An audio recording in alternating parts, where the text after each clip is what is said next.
morning, everybody. My name is Darlene, and I have Parkinson's. It's early in the morning now. Well, it's not early for most people. It's early for me. It's 10:03.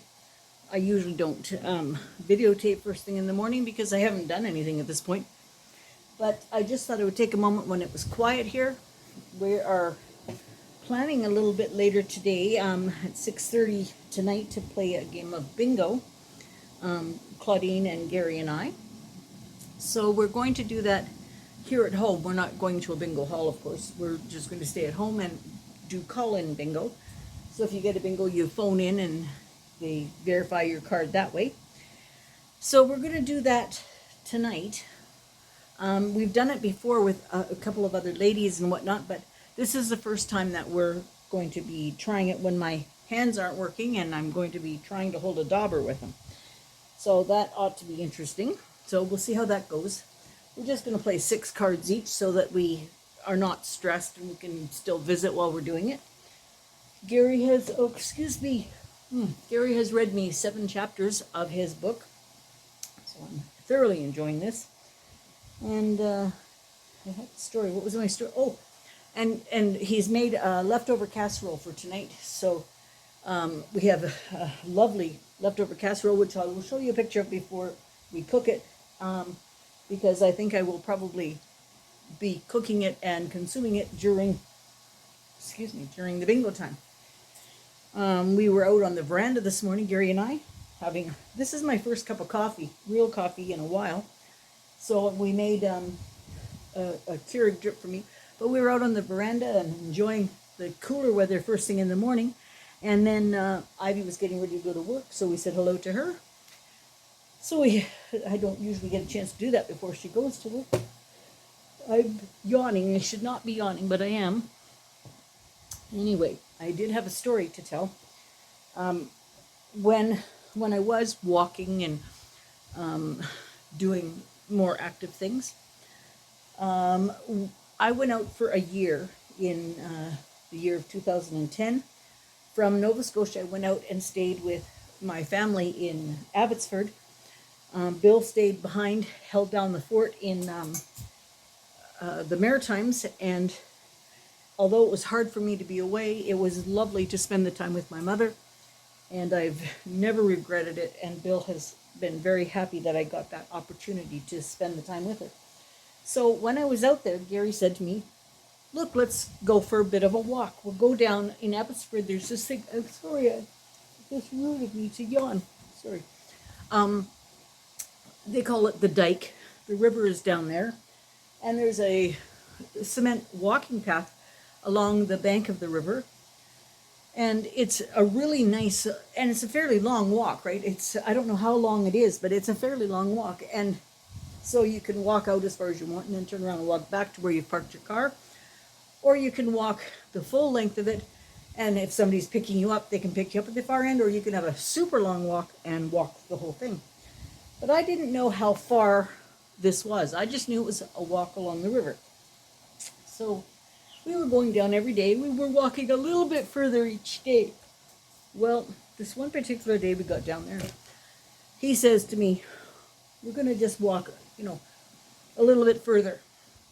And I said, "Okay, well, as long as we put it up gradually, that'll be okay." So anyway, we start walking, and we walk, and we walk. And then I said to him, "How much further are we walking?" Because in my mind, I'm calculating I still have to turn around and go back to the car. So I was thinking that we were getting pretty far away. So anyway, he says, "Well, we're just going to go walk to that next tree up there." Okay, so he picked a tree in the distance, and we walked, we got to there, and he said, "Well, let's just go around the next little bend." And we walked until we got there, and then he says, "Oh, see that sign up there? Let's walk till we get to that sign." Anyway, we get to that sign, and I said to him as we were getting closer to it, I said, "There wouldn't be any bears around here, would there? Like, I'm starting to look at, we're a long way from either end. If there's an animal or something that comes chasing us, what are we going to do, right?" So I said, "There wouldn't be any bears around here, would there?" And he says, "Of course not." He said, "They'd be up in the hills." Like he said, "They're not going to be down here by this dirty river down here." And I said, "Okay, well, then we'll walk up a little bit further." We walked up a little bit further, and there was the sign, "Beware of bears." I just looked at him. Beware of bears. If there's no bears, they're not going to say beware of bears. So I said to him, we're turning around and going back. He says, well, this is where we wanted to go to anyway. And I said, why is that? And he said, because this is halfway to the other park. So he said, this is halfway there. And he said, so now when we walk back, it's equivalent of having walked the whole walk. And I said, well, I'm glad we accomplished it, but, let's not do that again because it's pretty scary. Anyway, the next day, we went up to the, what is it? Is it monastery? It's up on top of the hill in Mission, and the monks live up there and whatnot, and they allow people to come up and enjoy the grounds. So we go over there to look down, and we are looking straight down onto this river and this pathway, which is on the other side. And I saw how far we had walked, and I couldn't believe it. It was a long distance. I could never have done it again. I couldn't have done it again, but I took a picture of me up there, all triumphant, that we had done this half walk and whatnot, and not run into any bears. So that was really a good time, really a good time. Anyway, so we went and walked just around this little man-made lake that's in the middle of the town, and it was quite a short walk, and lots of people did it, but we did that just about every day, and then we'd occasionally go down to the dike and go along there. But we did enjoy ourselves with that, and it gave us a chance to get out of the house and get a little bit of fresh air. So we enjoyed doing some of that. Gary, on the other hand, he used to do lots of hiking and lots of things like that. And boy, I tell you, he could tell stories about going up these mountains and, climbing and whatnot. Well, one day, I was much younger. I probably was 25, 30 years old. Anyway, I was visiting at Mom and Dad's house, and they had gone out somewhere. So I said to Gary, I'll make some dinner up. So he was going hiking with his friend, and I said, when you get back, we'll have dinner. Well, I made up a fairly nice dinner. I can't remember what it made, but it made a fairly nice dinner. And I waited. He didn't come, and I was starting to get a little pissed off with him because it was like, I've gone to the trouble to make this dinner. You knew that. And you're not here. So anyway, I waited and sort of stewed about it a little bit more. And then the phone rang, and I went and answered the phone, and it was Gary. He was in the hospital because he got hit in the head by a boulder.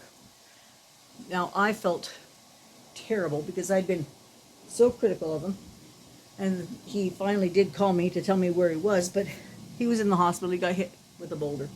It caused quite a bit of problems for him later on too, so I was feeling very bad for him. But anyway, he lived through it, and I guess my dinner got eaten the next day or something. I don't even remember what happened to my dinner.